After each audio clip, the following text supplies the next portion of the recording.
BA द्वितीय वर्ष, विषय संस्कृत व्याकरण एवं साहित्य का, द्वितीय पत्र, काव्य नाटक, कोश, छंद एवं अलंकार। हम काव्य नाटक पर चर्चा कर रहे थे।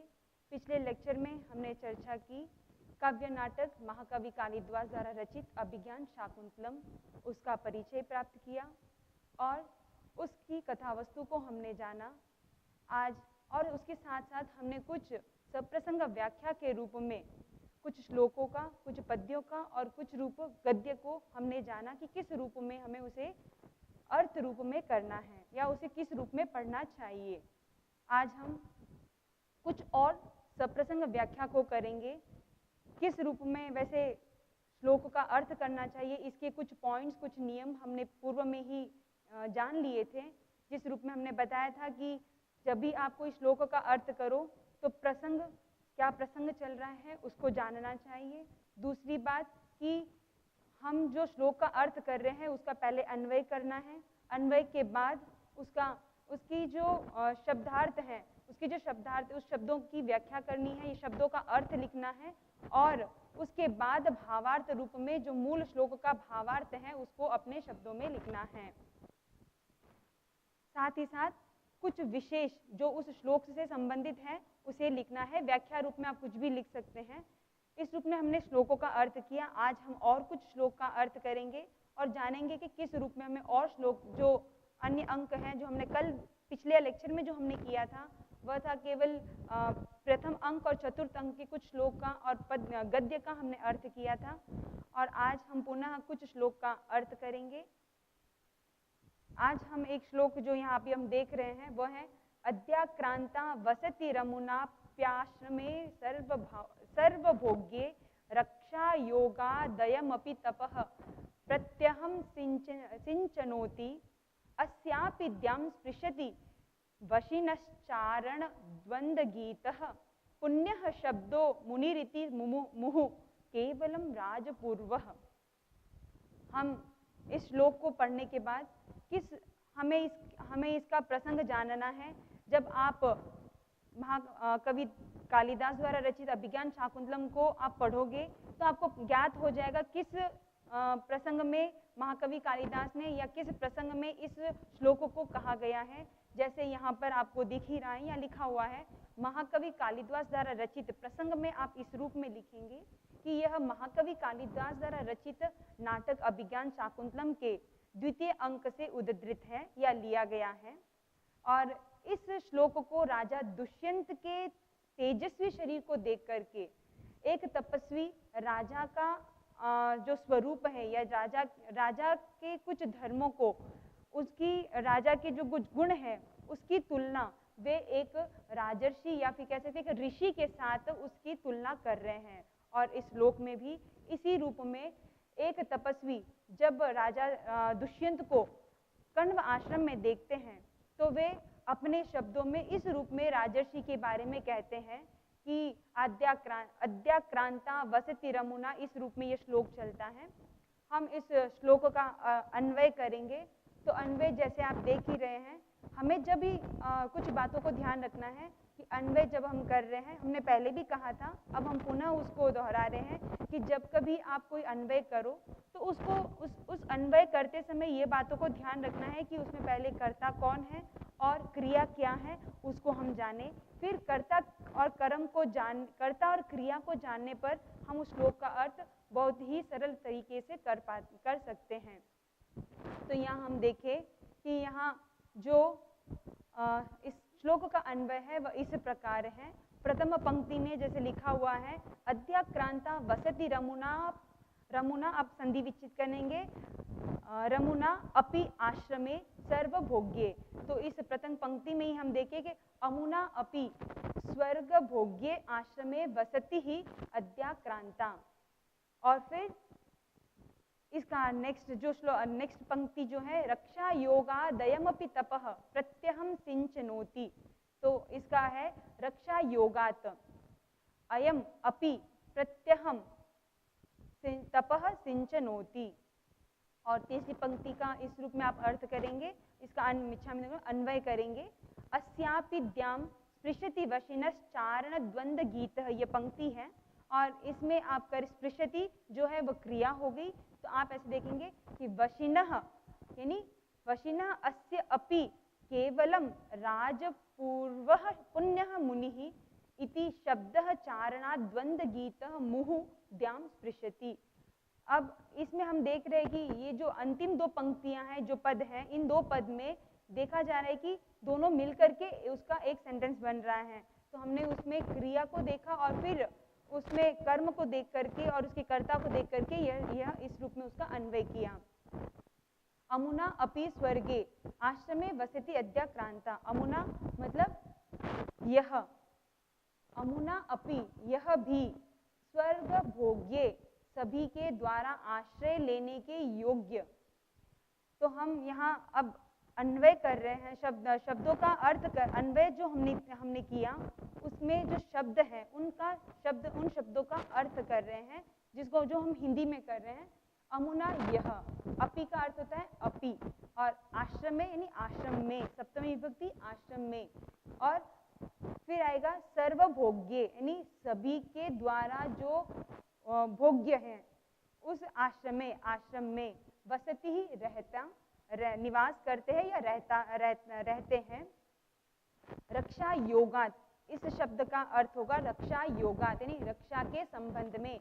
अपि भी, तपः यानी तप, और प्रत्यहम, प्रत्यय यानी प्रतिदिन, सिंचनोति यानी संचय करता है,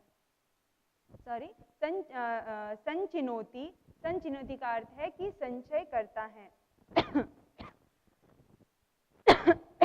फिर अस्यापि, अस्य अपि, यह भी, अस्यपि यहाँ यह भी मतलब यहाँ इस जितेंद्रिय का यानी इस राजा का, अस्यपि द्याम यानी स्वर्ग, यह स्वर्ग का पर्यायवाची स्वर्ग, स्पृशति यानी स्पर्श करता है। वशिनः चारण द्वंद्व गीतः, वशिनः का अर्थ है जितेंद्रिय, तो यहाँ के वशिनः अस्य यानी इस जितेंद्रिय का, वशिनः अस्य यानी इस जितेंद्रिय का, अपि भी केवलम केवल, राजपूर्व यानी जो इसका शब्द राजा जो शब्द है उस राज शब्द पूर्वक जब पुण्य पवित्र मुनि, मुनि ही मतलब मुनि का शब्द जब जोड़ दिया जाता है, इति इस प्रकार, शब्द करने पर, चारण द्वंद्व गीत यानी चारण युगल, दो व्यक्ति जो थे, चारण लोग जो थे, सेवक जो इसको कहते हैं, वो चारण युगल के द्वारा गाया हुआ मुहु बार बार द्वाम स्वर्ग को स्पृशति स्पर्श करता है। तो अब इसका अर्थ इस रूप में होगा कि यह यानी इस श्लोक में हम देखें तो यहाँ पर राजा का और एक मुनि का, उन दोनों के बीच में उन दोनों के गुणों के साम्यता को बताया जा रहा है। तो देखा जाए तो इस श्लोक में श्लेष अलंकार है, यानी श्लेष है, क्योंकि यहाँ पर एक ही शब्द में जहाँ मुनि के लिए भी कहा जा रहा है और राजा के लिए भी कहा जा रहा है। जैसे देखें कि अद्याक्रांता वसति रमुना अपि आश्रमे सर्वभोग्ये, तो यहाँ पर ऐसा कह दिया कि अमुना यह भी आश्रम में वसति, मतलब आश्रम में वसति निवास करता है, और सर्वभोग्य और सभी के द्वारा जो आश्रय लेने योग्य हैं। अर्थात राजा जिस आश्रम में रहता है, राजा कौन से आश्रम में रह रहा है? राजा गृहस्थ आश्रम में रह रहा है। तो राजा जिस गृहस्थ आश्रम में रहता है वह आश्रम सभी के लिए भोग्य है, यानी जो गृहस्थ जन है उन सब के लिए वह आश्रय दाता है। और यही हम मुनि के इसमें अर्थ करेंगे तो ये होगा कि मुनि विद्यार्थी जन जो होते हैं, जो विद्यार्थी जो शिष्य रूप में रहते हैं, विद्या अध्ययन के लिए आश्रम में जाते हैं, उनके लिए वे आश्रय दूत हैं।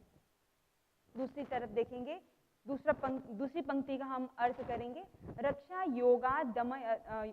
योगात् अयमपि तपः प्रत्यहम संचिनोति।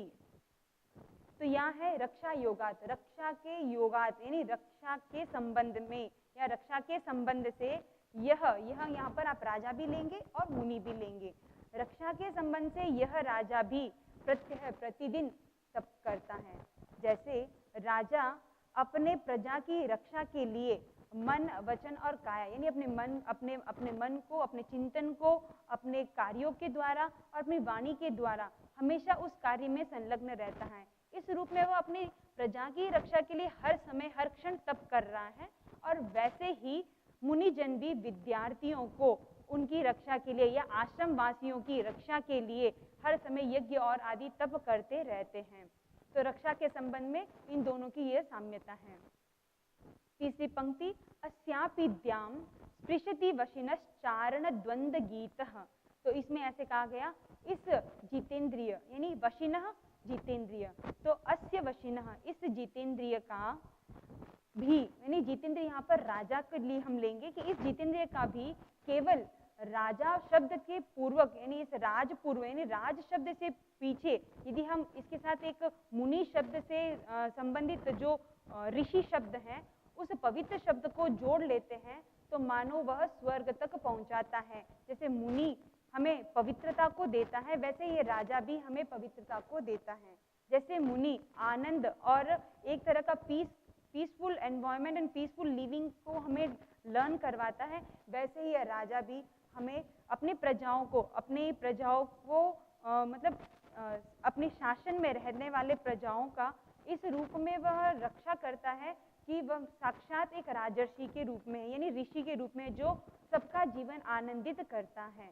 इस रूप में गाया जा रहा था चारण द्वंद्व गीत, यानी चारण युगल के द्वारा इस प्रकार राजा की महिमा का वर्णन किया जा रहा था।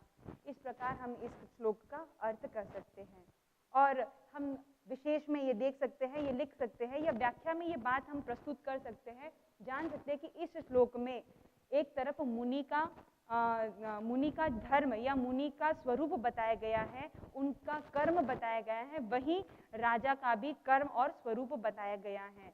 एक बात। दूसरी बात, इस श्लोक के द्वारा एक तरह से हमारा जो आश्रम जीवन है उसके बारे में, उस आश्रम जीवन की जो स्वस्थ परंपरा है उसका दर्शन किया गया है।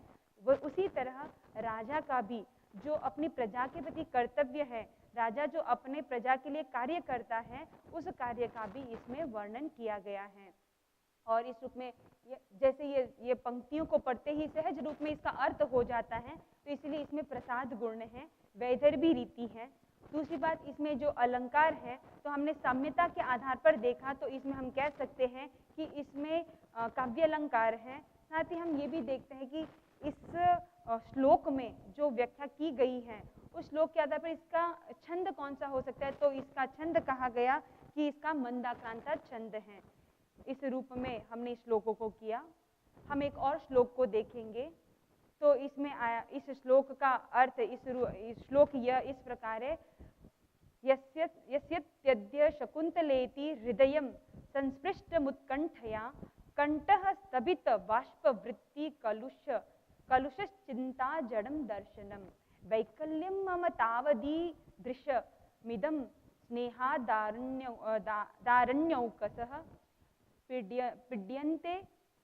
पीड्यन्ते गृहिणः कथं नु तनयावि विश्लेष दुःखैर्नवहि। इस रूप में ये श्लोक है और हम इस श्लोक जैसे ही हम इस श्लोक को पढ़ते हैं तो हमें ये ज्ञात हो जाता है कि ये श्लोक चतुर्थ अंक से लिया गया है। तो सुप्रसंग व्याख्या में हम इस तरह प्रस्तुति देंगे कि ये महाकवि कालिदास द्वारा रचित अभिज्ञान शाकुंतलम के नाटक के चतुर्थ अंक से लिया गया श्लोक है और इस श्लोक को ऋषि कण्व कह रहे हैं।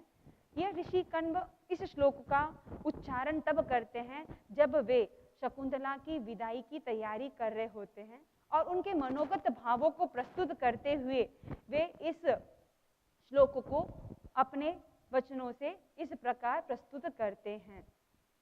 यह इस श्लोक का प्रसंग हो गया और अन्वय के रूप में हम देखें तो प्रथम पंक्ति हम इसमें वही कुछ नियमों को लगाते हुए इसका अन्वय इस रूप में है, अद्यः शकुंतला यास्यति इति।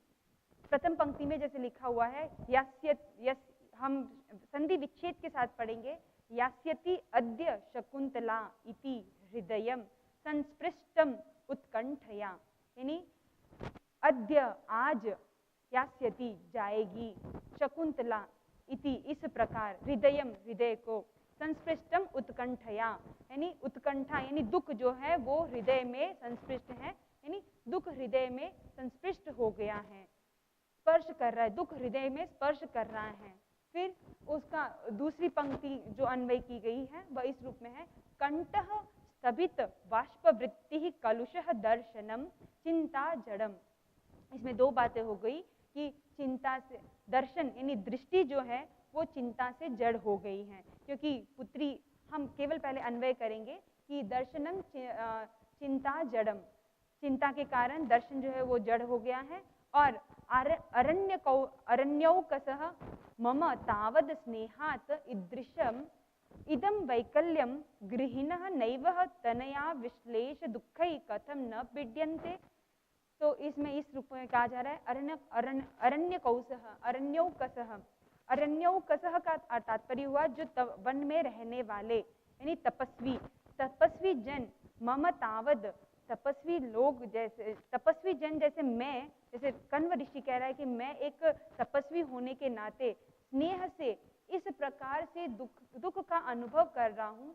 गृहिणः, गृहिणः का तात्पर्य है, का अर्थ है, शब्द का अर्थ है कि गृहस्थ आश्रम में रहने वाले। तो गृहिणः जो गृहस्थ आश्रम में जो गृहस्थ लोग हैं, वे गृहस्थ लोग जो हैं वे नवई, नवई यानी नवी, अपनी प्रथम पुत्री या फिर कह सकते कि अपनी बेटी को, नवई यानी अपनी पुत्री को, पहली पुत्री को, तो तनया विश्लेष दुःखै कथम न पीड्यन्ते, यानी उसके विदाई में वो किस तरह वे दुख का अनुभव नहीं करेंगे, ये कैसे हो सकता है, यानी वे तो दुख का अनुभव करेंगे ही।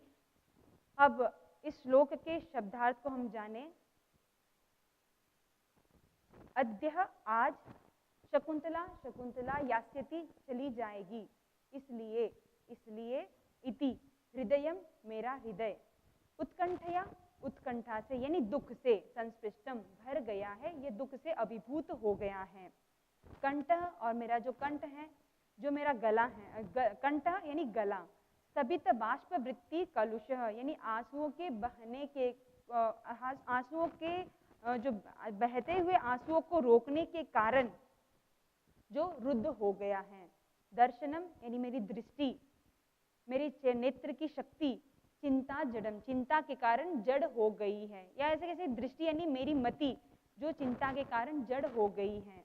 अरण्यौकसः यानी वन में रहने वाले, मम तावद, मुझको, स्नेहात, प्रेम के कारण, ईदृशम, इस प्रकार का, यह, इदम, यह, वैकल्यम यानी दुख हो रहा है, गृहिण, गृहस्थ लोग, नैवह यानी नवीन या पहली बार, या नवीन या पहली बार अपनी पुत्री को, तनया विश्लेष दुख यानी पुत्री के वियोग के दुख से, कथम नु, कैसे यानी कितना अधिक, यानी कैसे नहीं दुख का अनुभव करेंगे, हम ये भी अर्थ कर सकते हैं, या फिर कितना अधिक दुख होता होगा, यानी वो कितना अधिक दुख का अनुभव करते होंगे, पीड्यन्ते अनुभव करते होंगे दुख का।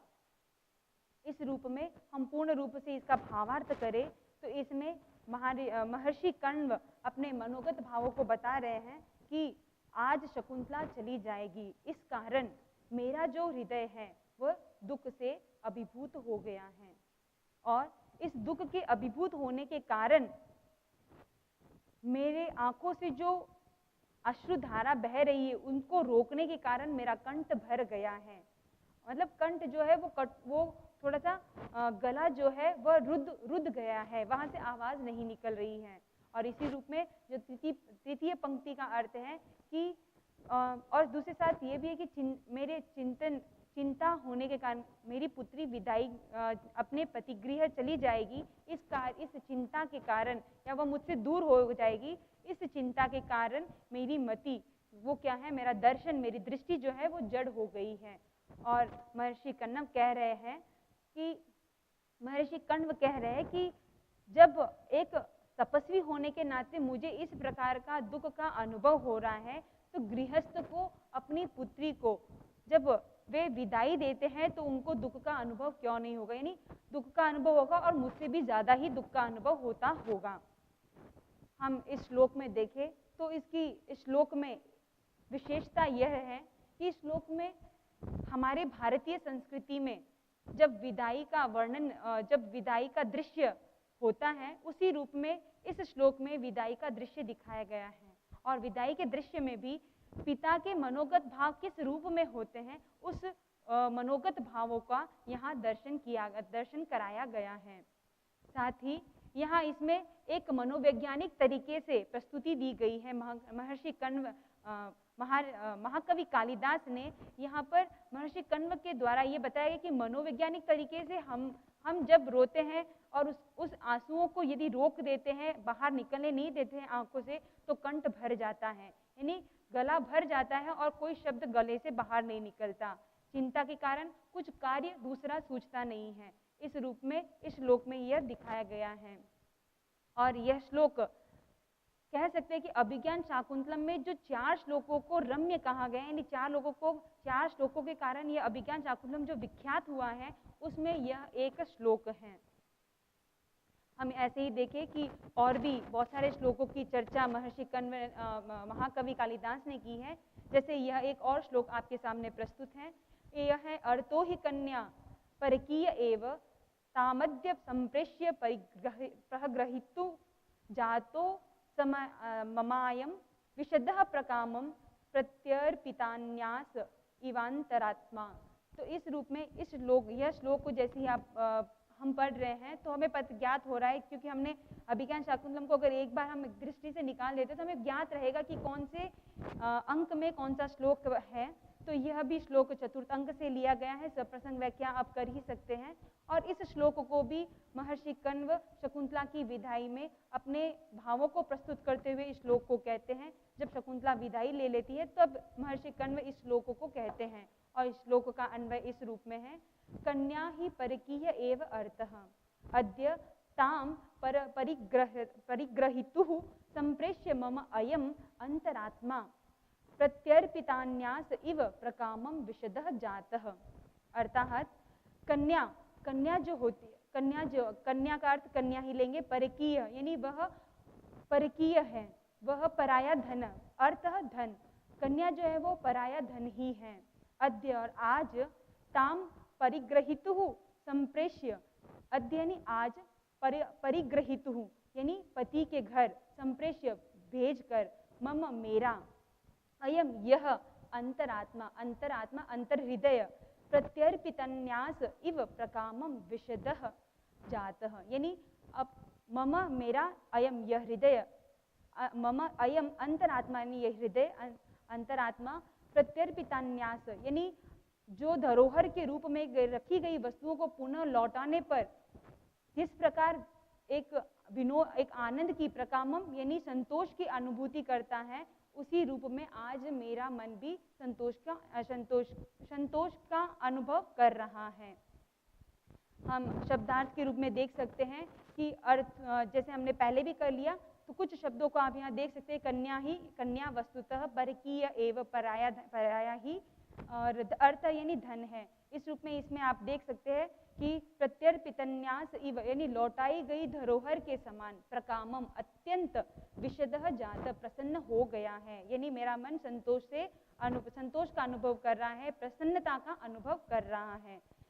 इस तरह हमने इसका अर्थ किया। और विशेष रूप में हम ये भी देख सकते हैं कि जब महर्षि कण्व अपने पुत्री को भेज रहे हैं तो यहाँ एक भारतीय संस्कृति का सामाजिक दर्शन कराया जा रहा है। महाकवि कालिदास यहाँ पर एक सूक्ति के द्वारा यह भारतीय संस्कृति का जो एक तत्व है उस मूल तत्व को प्रस्तुत कर रहे हैं कि कन्या जो होती है वह हमेशा पराया धन ही होती है और वह कभी अपने पिता के घर पर नहीं रहती, वह एक न एक दिन दूसरों को सौंप दी जाती है, यानी वह पति गृह चली जाती हैं। तो यहाँ पर भी यही कहा गया कि अर्थो ही कन्या परकीय एव। इस रूप में यह इस श्लोक की विशेषता है।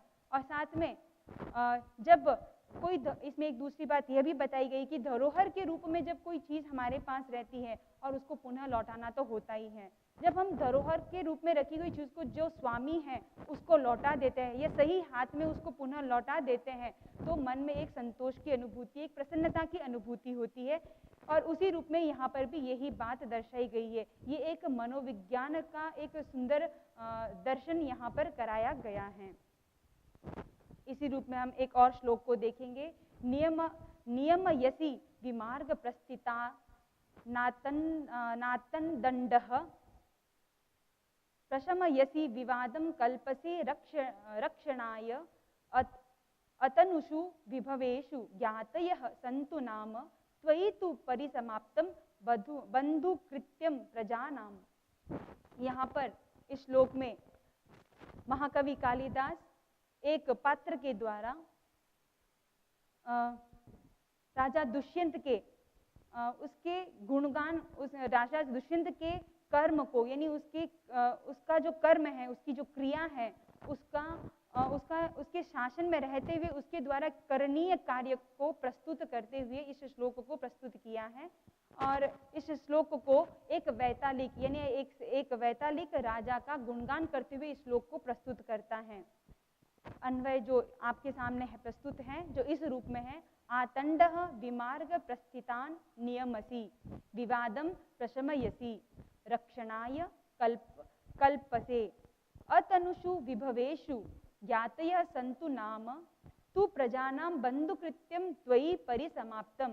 इस रूप में यह अन्वय है। और इस अन्वय का आप शब्दार्थ इस रूप में देख सकते हैं कि आतंडः, आत्तदंडः यानी दंड धारण किए हुए आप, आत्तदंडः दंड धारण किए हुए आप, विमार्ग प्रस्थितानाम यानी कुमार्ग पर चलने वाले लोगों को, नियमसि नियंत्रित करते हो। यह राजा का एक प्रकार का कार्य है, जो कर्तव्य है, और उसका एक कार्य है जो वो प्रजा के प्रति अपना कर्तव्य निभाता है कि वह दंड धारण किए हुए हैं और कुमार्ग पर जाने वालों को नियंत्रित करते हैं। विवादम रक्षणाय कल्पसे, विवादम का अर्थ है विवाद को, प्रशमयसे यानी शांत करते हो, और रक्षणाय कल्पसे यानी रक्षा करते हैं, यानी आप प्रजा की रक्षा करते हो। अतनुषु, तनु अर्थात छोटा, और तो यहाँ पर अतनुषु यानी विपुल, विशाल रूप में, यानी विपुल, विभवेषु संपत्ति होने पर, अतनुषु विपुल विभवेषु संपत्ति होने पर, ज्ञातयः सन्तु नाम भले ही बहुत से बंधु बांधव हो जाए, तू यानी परंतु, प्रजा नाम प्रजा का, बंधु कृत्यम बंधु कार्य, त्वयि आप में ही, परिसमाप्तम पूर्ण समाप्त होता है। इस प्रकार इस श्लोक का यह शब्दों का अर्थ है। हम इस शब्द के अर्थ को हम इस रूप में देखेंगे कि आत्तदंडः दंड धारण किए हुए आप। इस श्लोक का भावार्थ इस रूप में है कि दंड धारण किए हुए आप, यानी अर्थात राजा दुष्यंत के प्रति चारण इस रूप में, वैशानक यानी जो सेवक लोग हैं वे इस रूप में उनकी स्तुति करते हुए कह रहे हैं कि दंड धारण किए हुए आप कुमार्ग पर जाने वाले लोगों को आप क्या करते हो, नियंत्रित करते हो। दूसरी बात राजा के प्रति यही कह रहे हैं कि आप विवाद को शांत करते हैं और प्रजा की रक्षा करते हैं।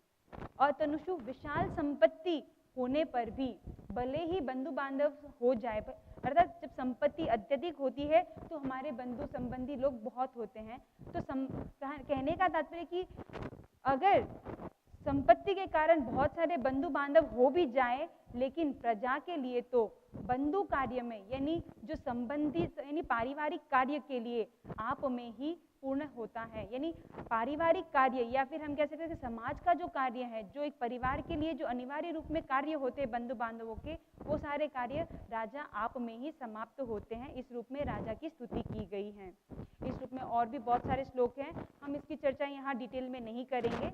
आप देख सकते हैं कि यह भी एक श्लोक है, शापादसी प्रतिहता स्मृतिरोध रूक्षे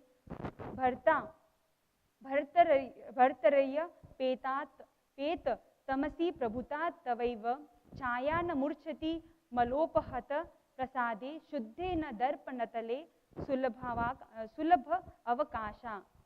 तो इस श्लोक को भी महर्षि कालिदास ने इस श्लोक में दुष्यंत के पूर्व अवस्था का वर्णन किया है, जिसको सप्तम अंक में यह श्लोक प्राप्त होता है। और इस श्लोक को भगवान मारीच जो है वो शकुंतला को दुष्यंत के पूर्व अवस्था का, या फिर दुष्यंत की जो अवस्था थी उस अवस्था का वर्णन करते हुए इस श्लोक को प्रस्तुत किया गया है। और इस श्लोक का आप अन्वय इस रूप में देख ही रहे हैं कि शापा स्मृति रोध रुक्षे भर्तृ प्रतिहता असि अपेत तमसी तथैव तवैव